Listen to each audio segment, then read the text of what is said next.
Proseguiamo la rassegna di bellezza dedicata ai Mister 2012, perché questo di fianco a me è l'aspirante Mister numero 38. che fa rima con 8. bravo, nome e cognome Lorenzo Boucher.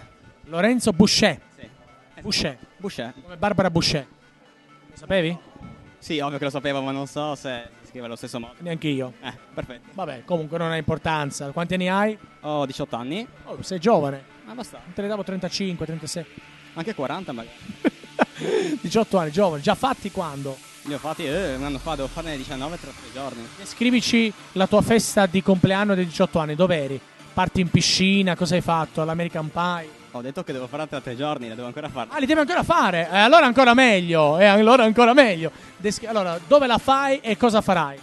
Bella domanda, non saprei. Penso organizzerò qualche bella festa, Hai qualcosa comunque di simpatico? Sì, assolutamente. Tipo tutti quanti ubriachi, roba del genere. Addirittura? Sì. Senti, è la prima cosa che farai quando diventerai maggiorenne? No, non ci siamo capiti. Io sono già maggiorenne e devo fare 19. Ah, allora avevo capito bene io, mi hai messo in confusione. Allora tu hai già fatto la festa di 18 anni, quello volevo dire. Allora io ti chiedevo che cosa mi hai fatto alla festa di 18 anni, come li hai festeggiati? E che era la domanda?